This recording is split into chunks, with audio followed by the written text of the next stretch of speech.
১৯৪৯ সালে চীনে কমিউনিস্ট বিপ্লবের নায়ক মাও সেতুংয়ের লড়াই। চীনের মহাপ্রাচীর। ছেলেবেলায় বই পুস্তকে আমরা কত পড়েছি বিশ্বের দীর্ঘতম এ প্রাচীরের কথা। চীনা রূপকথা, লোকগাথাগুলো পড়ে শৈশব কেটেছে আমাদের অনেকের।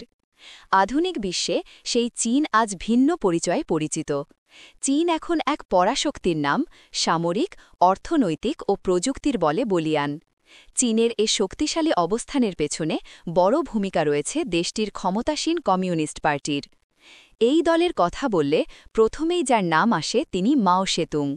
দীর্ঘ বিপ্লবী ও সংগ্রামী পথ পাড়ি দেওয়ার পর ১৯৪৯ সালের ১ October People's Republic of China প্রতিষ্ঠা করেন তিনি। ঘোষণা দেন চীনে কমিউনিস্ট শাসনের। একেবারে গোড়া থেকে মাও সেতুং সম্পর্কে জানতে হলে আমাদের ফিরতে হবে শত বছর পেছনে, ঊনবিংশ শতকের শেষ দিকে। চীনে তখন চলছে কিং রাজবংশের শাসন। নরবরে শাসনের কারণে তখন দেশটির অবস্থা বেহাল। তলানিতে অর্থনীতি। এমনই এক সময়ে ১৮৯৩ সালে হুনান প্রদেশের শাওশান শহরে এক কৃষক পরিবারে জন্ম মাওয়ের। চারদিকে আর্থিক সংকট চললেও তার পরিবার ছিল বেশ সচ্ছল। ৮ বছর বয়সে গ্রামের স্কুলে পড়ালেখা শুরু করেন তিনি। তবে সে সময় বেশি দূর এগোতে পারেননি। বাবা তাকে ফিরিয়ে আনেন কৃষিকাজে। তখন তার বয়স ১৩ বছর। পরের বছরেই আরেক ধাক্কা। মাওয়ের বিয়ে ঠিক করেন তার বাবা, যদিও ওই বিয়ে তিনি কখনোই মেনে নেননি। এরপর বয়স ১৭ বছর হলে বাড়ি ছাড়েন মাও, ভর্তি হন হুনান প্রদেশের রাজধানী চাংশার একটি স্কুলে।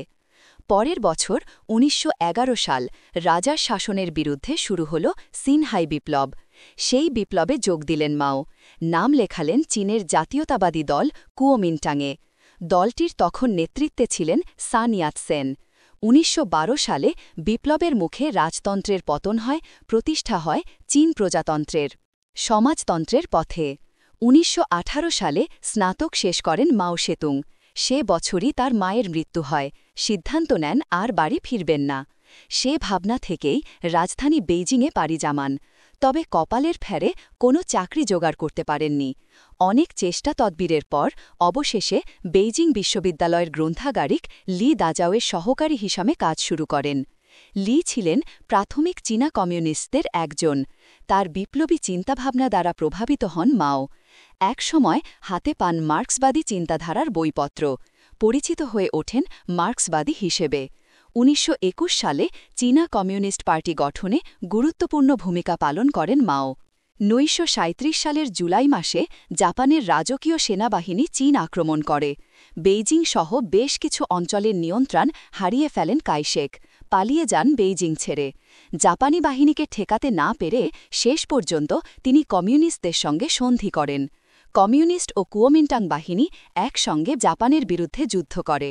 ওই সময়ে মাও সেতুং নিজেকে চীনের মৌলিক বাহিনীর প্রধান হিসেবে প্রতিষ্ঠা করেন।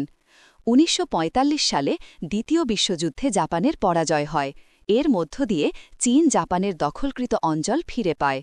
তখন চীনে একটি জোট সরকার গঠনের চেষ্টা করেছিল যুক্তরাষ্ট্র।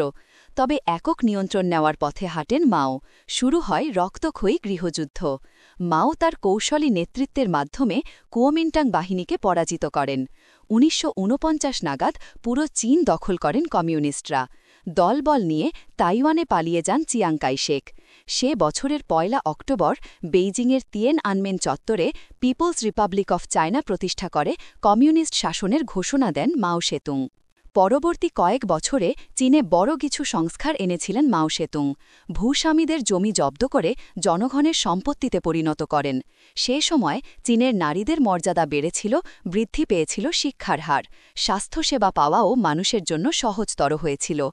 তবে শহরাঞ্চলে তেমন সংস্কার আনতে পারেননি তিনি। এমন পরিস্থিতিতে গণতান্ত্রিক ধারায় তিনি ভিন্নমত প্রকাশে স্বাধীনতা দিয়েছিলেন।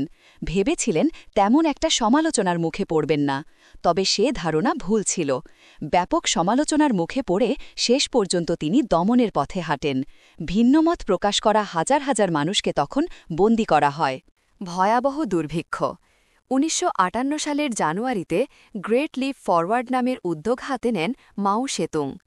এর উদ্দেশ্য ছিল চীনে কৃষি ও শিল্প উৎপাদন বাড়ানো। এ উদ্যোগের সঙ্গে কম বেশি ৭৫,০০০ কৃষককে যুক্ত করা হয়। তাদের প্রত্যেকের পরিবারকে কিছু জমি ও কৃষিকাজ থেকে লাভের অংশ দেওয়া হয়েছিল। মাও সেতুং আশা করেছিলেন এই উদ্যোগের মাধ্যমে উৎপাদন বাড়িয়ে কয়েক দশকের মধ্যে চীনকে শত বছর এগিয়ে নেওয়া যাবে। প্রথম দিকে কিছুটা সফলও হয়েছিলেন তিনি, তবে ৩ বছর ধরে চলা বন্যা ও খারাপ ফসলের কারণে পরিস্থিতি বদলে যায়। ১ বছরের মধ্যে চীনে দেখা যায় ভয়াবহ দুর্ভিক্ষ। ধারণা করা হয় ১৯৫৯ থেকে ১৯৬১ সাল পর্যন্ত দেশটিতে প্রায় ৪ কোটি মানুষের মৃত্যু হয়। গ্রেট লিপ ফরওয়ার্ড উদ্যোগের ব্যর্থতার কারণে মাও সেতুং কোণঠাসা হয়ে পড়েন। দেশের নিয়ন্ত্রণ নিয়ে নেন তার বিরোধীরা। এরপর মাও যখন আবার ক্ষমতায় ফেরার অপেক্ষায় ছিলেন, তখন তার কিছু লেখালেখি একত্র করেন লিন বিয়াও নামের এক ভক্ত। ওই লেখাগুলোই পরে পরিচিতি পায় লিটল রেড বুক নামে। সাংস্কৃতিক বিপ্লব ১৯৬৬ সালে আবার সামনে আসেন মাও সেতুং। তখন তার বয়স ৭৩ বছর। শুরু করেন সাংস্কৃতিক বিপ্লব। সে বছর মে মাসে চীনের ইয়াংতজে নদীর তীরে এক সমাবেশে তাকে দেখা যায়। তিনি কয়েক মিনিট ধরে নদীতে সাঁতার কাটেন। বিরোধীদের প্রতি যেন তার বার্তা ছিল, দেখ, আমি ফিরে এসেছি। পরে চীন জুড়ে বেশ কয়েকটি সভা সমাবেশ করেন মাও সেতুং। এতে অংশ নেন হাজার হাজার তরুণ। মাওয়ের হিসাব ছিল এমন, গ্রেট লিপ ফরওয়ার্ড উদ্যোগে তার ব্যর্থতা ও দুর্ভিক্ষের কথা তরুণেরা মনে রাখবেন না। ওই হিসাবও মিলেছিল। মাও সেতুং তার সমর্থকদের উদ্দেশ্যে বলেছিলেন, চীনে আবার পুঁজিবাদ ফিরিয়ে আনতে সমাজে বুর্জোয়া উপাদান ঢুকিয়ে দেওয়া হয়েছে। এসব উপাদানের মূলোৎপাদন করতে হবে।